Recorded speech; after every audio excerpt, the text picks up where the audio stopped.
नमस्कार, आप देख रहे हैं आर्थिक विकास के नए सोपानों से जोड़ता ये कार्यक्रम कृषि दर्शन, जिसमें हम हमेशा लेकर आते हैं कुछ नई जानकारियां और नए विशेषज्ञ। तो कार्यक्रम की आज की कड़ी में भी कुछ ऐसी ही कोशिश होगी हमारी, कुछ नई जानकारियां आप तक पहुंचाने का प्रयास रहेगा हमारा। लेकिन हमेशा की तरह सबसे पहले देखेंगे अपना पहला सेगमेंट, खबरें खेती की। दर्शकों नमस्कार, खबरें खेती की में आपका स्वागत है। खबरों में आगे बढ़ने से पहले सबसे पहले नजर आज के मुख्य कृषि समाचारों पे। मार्केटिंग को बढ़ावा देने हेतु राज्य सरकार ने खोली नई शाखा, मत्स्य पालन में करे तालाब का प्रबंधन और किसानों के लिए बेहद उपयोगी लेजर लैंड लेवलर मशीन। राज्य सरकार ने विपणन यानी कि मार्केटिंग के लिए नई शाखा खोली है, क्योंकि राज्य में ऐसी 4 फसलों का उत्पादन अच्छा हो रहा है जिससे हमारे राज्य को GI टैग प्राप्त हुआ है। इसके माध्यम से राज्य के बाहर एक्सपोर्ट भी हो रहे हैं। इसके लिए सरकार छोटे और सीमांत किसानों को फार्मर प्रोड्यूसर के तहत आमदनी दोगुनी करने में जुटी हुई है। इन विषयों पर जानकारी दे रहे हैं कृषि विभाग के सचिव doctor N Saravan Kumar. Farmer producer organisation है जो छोटे और सीमांत किसान हैं, ऐसे किसानों को भी संगठित करके उनको कैसे उनका आमदनी कैसे बढ़ावें, तो उस पर भी हम लोग काम कर रहे हैं। और तीसरा है कि जो बाजार समिति प्रांगण है वहाँ पर जो कितने भी दुकान वगैरह बना हुआ है पहले से भी और बनेगा, तो उसका अलॉटमेंट का पॉलिसी भी हम लोग तय कर रहे हैं। मत्स्य पालक बंधुओं, मत्स्य पालन में तालाबों का समय समय पर प्रबंधन करना बेहद जरूरी है, जिससे मछलियों के उत्पादन में वृद्धि होगी। इस विषय पर विशेष जानकारी दे रहे हैं ICAR के मत्स्य वैज्ञानिक डॉक्टर तारकेश्वर प्रसाद। तो मंथली तौर पे आप जो है 1/2 kg पर कट्ठा चूने का इस्तेमाल करें पर मंथ। उसके बाद आपको पोटासियम पर मैग्नेट जो है लगभग 400 ग्राम पर एकड़ जो है आप इस्तेमाल करें मंथली बेसिस पे। किसान भाई बहनों, इन दिनों गर्मियों के मौसम में हरी पत्तीदार सब्जियों के पौधों पर स्प्रिंकलर के द्वारा सिंचाई कर सकते हैं, जिससे एक तरफ तो पानी का दुरुपयोग नहीं होता, साथ ही पौधों को समान रूप से हर जगह पानी प्राप्त होता है। इसके अलावा पौधों की बढ़वार के साथ साथ फसलों के उत्पादन में भी कोई कमी नहीं रहती है।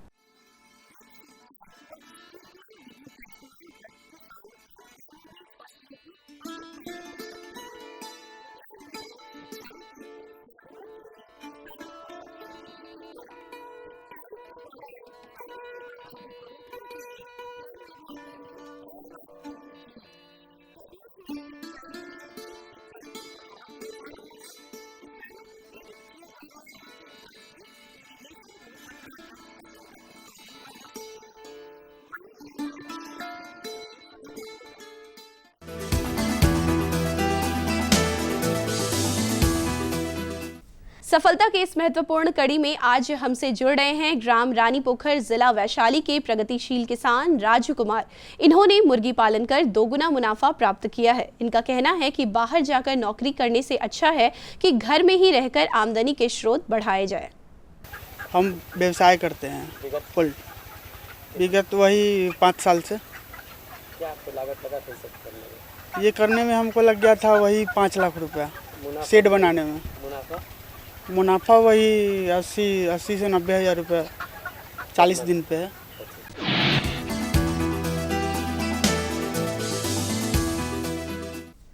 लेजर लैंड लेवलर को लेजर समतल भी कहा जाता है। यह मशीन किसानों के लिए बेहद उपयोगी है, विशेषकर ऐसे किसानों के लिए जिनके खेत पूर्ण रूप से समतल नहीं है, उबड़ खाबड़ है। ऐसे खेतों को खेती लायक बनाने का काम इस लेजर लैंड लेवलर मशीन की सहायता से किया जाता है। इस मशीन का काम भूमि को समतल बनाना है ताकि उस भूमि पर खेती करना आसान हो जाए। इससे फसल पर समान रूप से सिंचाई होती है, जिससे पानी की भी बचत होती है।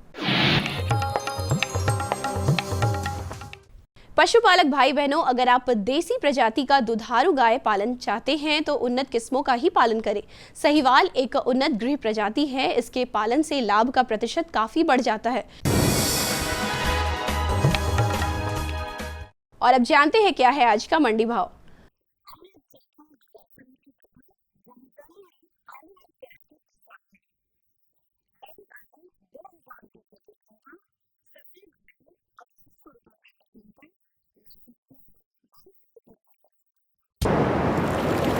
और अब समय है मौसम पूर्वानुमान का।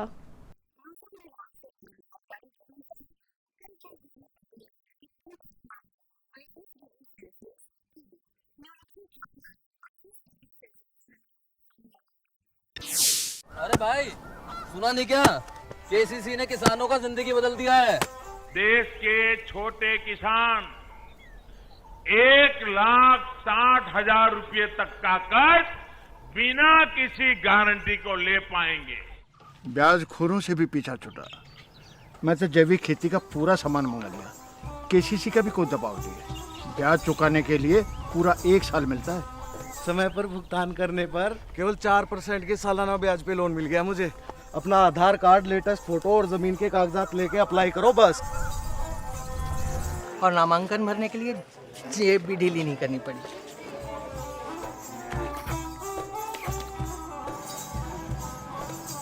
चाचा, उधार चुकाने के 24 घंटे के बाद उतने ही पैसे वापस निकाल सकते हैं। केसीसी ने किसानों की जिंदगी वाकई बदल दी है। तो आप भी। अरे भाई रामेश्वर, क्या बात है? बड़े परेशान दिख रहे हो। सोच रहा था कि अभी तो हाथ पांव चल रहे हैं तो खेती कर पा रहा हूँ, कल को जब इनमें ताकत नहीं रहेगी गुजारा कैसे होगा? पेंशन से। पेंशन? हाँ, और वो भी हम जैसे किसानों के लिए। अब हम जैसे छोटे किसान भी 60 साल के होने पर 3,000 रुपए मासिक पेंशन पा सकते हैं। सच में? हाँ, चलो मैं तुम्हें दिखाता हूँ। 18 से 40 वर्ष की आयु के लघु और सीमांत किसान इस स्वैच्छिक और अंशदायी पेंशन योजना में 55 रुपए से 200 रुपए की मासिक किस्त देकर प्रवेश कर सकते हैं। भारत सरकार भी हर महीने किसान के बराबर किस्त का योगदान करेगी। कभी नहीं सोचा था कि हम जैसे किसानों की भी पेंशन का सपना कभी सच होगा। प्रधानमंत्री किसान मान धन योजना, अन्नदाता के परिश्रम को संबल, पेंशन से सुरक्षित उनका कर।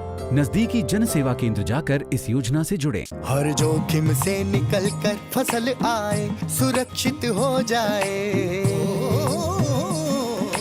फसल बीमा से हर किसान अब आत्मनिर्भर हो जाए। अब सूखा पड़े या बाढ़ आ जाए कोई डर नहीं। अब ओले पड़े या कीट पतंगे फसल खा जाए कोई फिक्र नहीं। अब कैसी भी आपदा हमारी फसल पे आ जाए, क्षति होने पर हमारे दावों का उचित भुगतान मिलता है, क्योंकि हमने लिया है प्रधानमंत्री फसल बीमा। बुआई से फसल कटाई तक हर जोखिम का दावा, न्यूनतम प्रीमियम पर अधिकतम भुगतान का वादा। योजना से हर साल जुड़ रहे हैं 5 करोड़ से ज्यादा किसान। अब आपकी है बारी। नजदीकी कृषि कार्यालय, सहकारी समिति, बैंक शाखा, अधिकृत बीमा कंपनी या जन सेवा केंद्र में स्वेच्छा से करा सकते हैं पंजीकरण। फसल बीमा पोर्टल या फसल बीमा ऐप द्वारा भी किया जा सकता है पंजीकरण। प्रधानमंत्री फसल बीमा योजना, आपकी फसलों का संपूर्ण सुरक्षा कवच। कृषि एवं किसान कल्याण मंत्रालय, भारत सरकार। खबरें खेती की में अभी आपने जाना मौसम के मिजाज के बारे में, ली जानकारी मंडी के भाव की, रूबरू हुए आप नवीनतम तकनीकों से, और साथ ही साथ आपने जाना अपने ही एक सफल साथी के सफलता के राज के बारे में भी। उम्मीद करते हैं कि अगली कुछ कड़ियों में आपके सफलता की कहानी हम आपके दूसरे साथियों तक पहुंचा सकें। चलिए कार्यक्रम में बढ़ते हैं आगे और देखते हैं इस भेंटवार्ता के जरिए कि कैसे मोटा अनाज की वैज्ञानिक खेती हो सकती है किसानों के लिए लाभकारी। किसान भाइयों बहनों नमस्कार। आज का जो हमारा विषय है वह बहुत ही महत्वपूर्ण है। यह ऐसा विषय है जिससे कि हमारे किसान भाई खेत तक ही नहीं बल्कि मॉडर्न बाज़ार तक अपनी पहुंच को बढ़ा सकते हैं। आज हम बात करेंगे मोटे अनाज की वैज्ञानिक खेती कैसे करें तथा जानेंगे कि इसकी आधुनिक खेती किस प्रकार हमारे किसान भाई करें ताकि उन्हें अधिक से अधिक मुनाफा प्राप्त हो सके। तो आइए, आज हमारे साथ मौजूद हैं डॉक्टर नित्यानंद, जो वरीय वैज्ञानिक सह प्रधान हैं कृषि विज्ञान केंद्र औरंगाबाद। सर, सबसे पहले आपका हमारे कार्यक्रम में बहुत बहुत स्वागत है। धन्यवाद। सर, जैसा कि आप विषय से अवगत हैं तो सबसे पहले आप हमारे दर्शकों को ये बताएं कि मोटे अनाज क्या है और इसकी खेती पर हमारी सरकार आखिर इतना ध्यान क्यों दे रही है। आज का ये विषय बहुत ही महत्वपूर्ण है। जैसा कि हम सब जानते हैं कि 2023 जो है मिलेट वर्ष के रूप में मनाया जा रहा है। हमारे प्रधानमंत्री का, हमारे प्रदेश के मुख्यमंत्री का इस पर बहुत ही ज़्यादा फोकस है। हम सब जानते हैं कि पूर्व में हमारे यहाँ मोटे अनाज जैसे मक्का, ज्वार, बाजरा, सामा, कोदो, रागी, इन सब फसलों की खेती हमारे यहाँ पूर्व में भी होता रहा है। लेकिन पिछले कुछ वर्षों से इसकी खेती पूरी तरह से समाप्त हो गई है। लगभग हमारे बिहार प्रदेश में तो बहुत ही नगण्य रह गया है।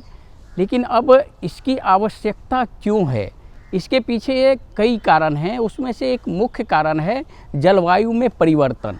हम सब देख रहे हैं कि जो हमारा ये मोटे फसल का जो भी हमने फसल बताया है, जैसे अगर मक्का की बात करते हैं तो मक्का हमारे यहाँ तीनों सीजन में लगाया जाता है। ज्वार है, बाजरा है, इसके बाद सामा है, कोदी है, मरुआ है। इन सब चीज़ों की खेती अधिकतर जून जुलाई के महीने में हमारे यहाँ होती है। हम देख रहे हैं कि पिछले कुछ वर्षों से जलवायु में जो परिवर्तन आया है उसके कारण जो कुल वर्षापात हमारे यहाँ हो रही थी वो वर्षापात कम हो गई है। अब उस वर्षापात कम होने के कारण धान के उत्पादन में विपरीत प्रभाव पड़ रहा है। इसके लिए भी ज़रूरी है कि हम मोटे अनाज की खेती की तरफ किसानों को उत्प्रेरित होना पड़ेगा, किसानों को उस तरफ बढ़ना पड़ेगा। सर, अभी आपने मोटे अनाज की महत्व के बारे में बहुत अच्छी जानकारी दी। सर, आगे आप हमारे किसान भाइयों को ये बताएं कि इसकी वैज्ञानिक खेती में किन किन बातों का ध्यान रखना चाहिए। वैज्ञानिक खेती की जब बात आती है तो सबसे पहला प्रश्न आता है कि हमको मिट्टी का चयन कैसा करना चाहिए। मोटे अनाज की जो भी फसल हम लगाते हैं, चाहे मक्का हो, ज्वार हो, बाजरा हो, सामा हो, कोदो हो, रागी हो, जो कुछ भी है, ये जो मोटे अनाज का जो भी खेती हम करते हैं, सबसे पहले मिट्टी का चुनाव करना होगा, खेत का चुनाव करना है। हमको ऐसा खेत लेना है क्योंकि हमारा अधिकतर जो ये फसल है ये जून जुलाई के महीने में हमारा इसकी बुआई होती है। तो इस स्थिति में खेत में जल निकास बहुत ही अच्छा होना चाहिए क्योंकि ये फसल है जिसमें कि पानी चाहिए होता है लेकिन बहुत ज़्यादा मात्रा में नहीं चाहिए होता है। तो जल निकास की उत्तम प्रबंधन हो ऐसी मिट्टी का चयन करना चाहिए। दूसरा महत्वपूर्ण चीज़ है कि उस मिट्टी का परीक्षण होना बहुत ही ज़रूरी है क्योंकि जब हम उर्वरक की बात करते हैं तो उर्वरक देने हेतु हमारा 2 बिंदु पे ध्यान देना पड़ता है। तो उस मिट्टी का चुनाव करेंगे जिसमें कि जल निकास बहुत ही अच्छा हो। हालांकि बलुआही दोमट मिट्टी में इसका उत्पादन अधिक अच्छा होता है, लेकिन हम किसी भी प्रकार की मिट्टी में इसकी खेती कर सकते हैं। दूसरा अहम चीज़ है कि हमको मिट्टी के बारे में जानकारी होनी चाहिए कि उसमें कौन कौन सा पोषक तत्व है और हमको पौधे को कौन सा पोषक तत्व देना है उसके बारे में भी जानकारी होनी चाहिए। तभी हम संतुलित मात्रा में उर्वरक का प्रयोग कर पाएंगे। इसलिए किसान भाइयों, आप अपने मिट्टी का जांच अवश्य कराएं जिससे आपको ज्ञात हो कि आपके खेत में नाइट्रोजन, फास्फेट, पोटाश और बाकी जो सूक्ष्म तत्व हैं उनकी उपलब्धता कितनी मात्रा में। सर, अभी आपने बहुत अच्छी जानकारी दी मिट्टी और पोषक तत्व की। तो सर, आगे आप हमें ये बताएं कि मोटे अनाज की मानव जीवन पर इसका क्या लाभ है। मोटा अनाज हमारे स्वास्थ्य के लिए बहुत ही उपयोगी है। जिस तरह से अगर हम मक्का की बात करते हैं तो मक्का में विटामिन ए बहुत अधिक मात्रा में है, फोलिक एसिड काफ़ी मात्रा में है, कार्बोहाइड्रेट्स काफ़ी मात्रा में है। हम अगर सामा की बात करते हैं तो सामा में कैल्शियम बहुत प्रचुर मात्रा में है। इसके सेवन करने से हड्डियां मजबूत होती है। इसको बच्चे भी खा सकते हैं, बुजुर्ग भी खा सकते हैं। बाजरा है, बाजरा में कई तरह के मिनरल्स और पोषक तत्व पाए जाते हैं। इसी तरह कोदो की बात करते हैं तो कोदो का चावल जो हमारे यहाँ डायबिटिक लोग हैं, जो मधुमेह के हमारे मरीज हैं, जो भी लोग, उनको कोदो का चावल दिया जा सकता है। तो ओवरऑल अगर हम देखें तो ये मोटा अनाज हमारे स्वास्थ्य के लिए बहुत ही उपयोगी है और इसका सेवन करके हम विभिन्न प्रकार की बीमारियों से खुद को बचा सकते हैं। सर, आप हमारे कार्यक्रम में आए और हमारे किसान भाइयों को इतनी अच्छी एवं लाभकारी जानकारी दी, इसके लिए सर आपका बहुत बहुत धन्यवाद। धन्यवाद।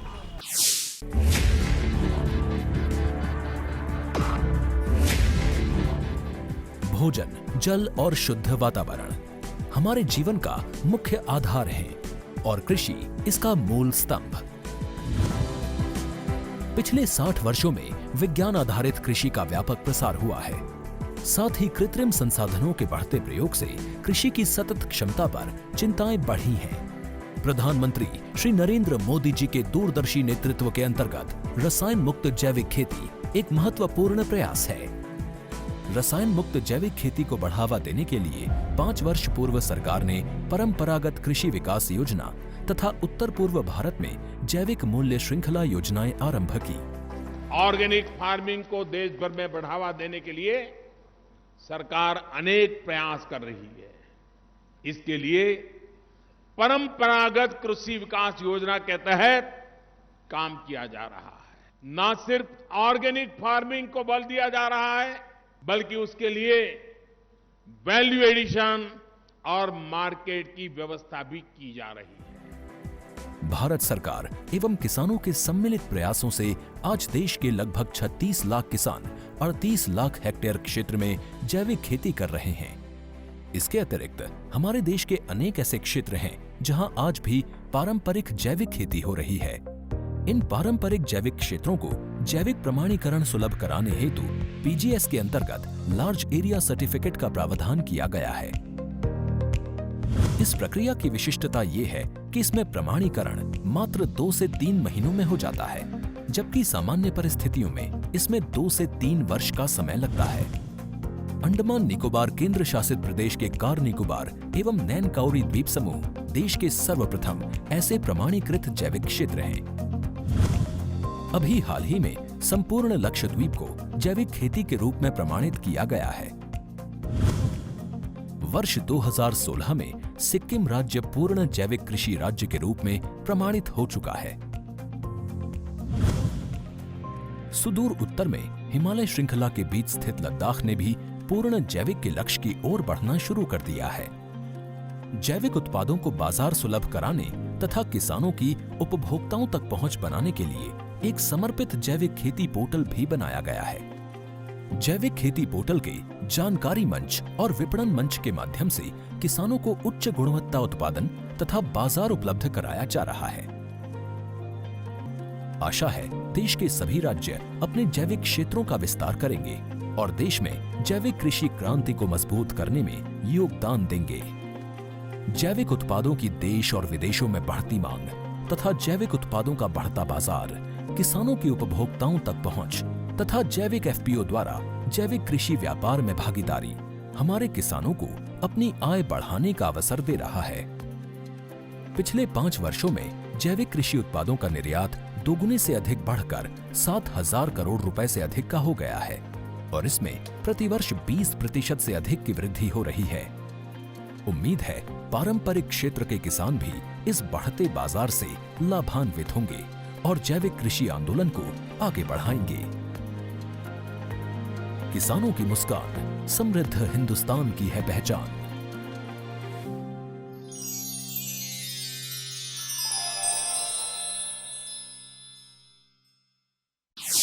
अब बढ़ते हैं आगे, जहां एक और भेंटवार्ता कर रही है हमारा इंतजार। दूध का प्रयोग बच्चे, बूढ़े, बीमार और स्वस्थ सभी लोग करते हैं। ऐसे में दूध की मिलावट हमारे लिए एक बहुत बड़ी समस्या हो सकती है। तो आइए अब इस भेंटवार्ता में हम जानते हैं कि कैसे करें दूध में मिलावट की पहचान और कैसे करें उससे बचाव। दर्शकों नमस्कार। आज का हमारा कार्यक्रम बहुत ही खास है और वो खास इसलिए, इसकी ये विशेषता है कि आज हमने जो विषय रखा है वो सभी लोगों के लिए समान रूप से महत्वपूर्ण है, क्योंकि आज हम बातचीत करने जा रहे हैं दूध के संबंध में।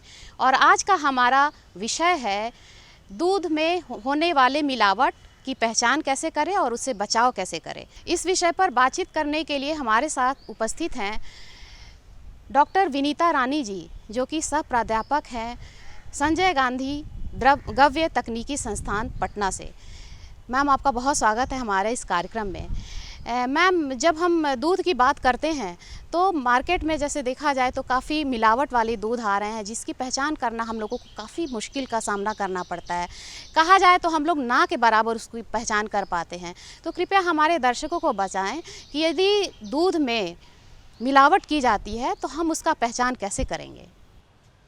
जैसा कि आप सबों को पता है कि दूध एक हेल्दी मिल्क एनिमल का लैक्टियल सिक्रीशन है जो कि सभी पोषक तत्वों का खजाना है। दूध में विशेष करके ऑब्वियसली पानी 87% पानी है और 13% टोटल सॉलिड होता है, जिसमें उस 13% में सबसे मुख्य जो पोषक तत्व है वो फैट है। और स्टैंडर्डाइज्ड मिल्क में क्या होता है कि 4.5% फैट होता है और बाकी 8.5% SNF है, सॉलिड नॉट फैट है। जबकि इसमें क्या होता है कि ये स्टैंडर्डाइज्ड मिल्क का डेफिनेशन है, लेकिन भैंस के दूध में ज़्यादा फैट होता है, उसमें 6% फैट होता है और 9% SNF होता है। तो ये SNF का मतलब हुआ सॉलिड नॉट फैट। फैट के अलावा इसके अंदर लैक्टोज, विटामिन, मिनरल, प्रोटीन, सारा पोषक तत्व है। और FSSR food safety standard regulation के हिसाब से क्या होता है कि किसी भी खाद्य पदार्थ में किसी भी तरह का बाहरी चीज़ मिलाना या उस पर्टिकुलर खाद्य पदार्थ से कोई भी पोषक तत्व निकालना दोनों ही मिलावट के अंतर्गत आता है। और ऑफ कोर्स ये एक तरह से दंडनीय अपराध है, क्योंकि बिना मतलब का अपना क्षणिक आर्थिक लाभ के लिए यदि इस ढंग का कुछ मिलावट होता है तो वो गलत है।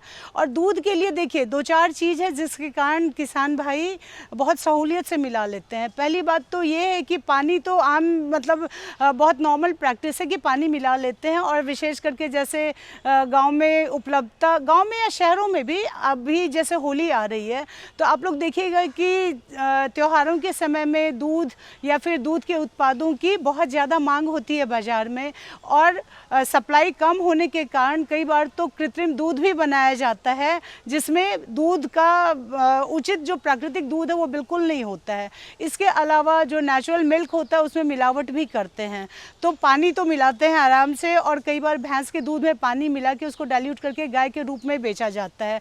इसके अलावा जैसा आप लोगों ने देखा कि सॉलिड नॉट फैट है 13%, इसमें भी SNF बढ़ाने के लिए कई तरह का मिलावट करते हैं। उदाहरण के लिए जैसे कि यदि पानी मिलाते हैं तो मीठापन कम होगा दूध में, उसके लिए चीनी या ग्लूकोज मिला देते हैं। इसके अलावा स्टार्च, डेक्स्ट्रिन, माल्टोडेक्स्ट्रिन, कई तरह का सॉल्ट जिसमें common salt, ammonium salt, sulphate salt, ये सब मिला देते हैं जो कि उसका SNF, दूध का SNF को बढ़ाता है। इन सब के अलावा दूध की गुणवत्ता भी बहुत हद तक इन सब के लिए रिस्पॉन्सिबल है, जिसके कारण क्या होता है कि दूध में बहुत जल्दी एसिडिटी डेवलप हो जाती है। तो एसिडिटी डेवलप ना हो और उसकी जीवन अवधि बढ़ी रहे और मार्केट वैल्यू उसको अच्छा पैसा मिले दुग्ध व्यवसायी को, इसके लिए वो लोग कई बार प्रिजर्वेटिव जैसे कि फॉर्मलिन है, हाइड्रोजन पेरोक्साइड हो गया, ये सब सैलिसाइलिक एसिड, बेंजोइक एसिड, इन सब को मिलाते हैं जिसके कारण दूध की गुणवत्ता बढ़ती, दूध की जीवन अवधि बढ़ती है। मैम, आपने दूध में मिलावट के संबंध में अभी बहुत अच्छी जानकारी दी है, लेकिन हम अब यह जानना चाहेंगे कि हम लोग पहचान कैसे करेंगे दूध का जो इसमें ये चीज़ मिलाया गया है, कृपया बताएंगी सब। पहचान के लिए क्या है कि अलग अलग मेथड है, अलग अलग मिलावट की जानकारी के लिए जैसे हमने बताया अलग अलग केमिकल्स को यूज़ करते हैं, और जो भी सैंपल लेते हैं हम लोग दूध का उसका कलर चेंज होता है।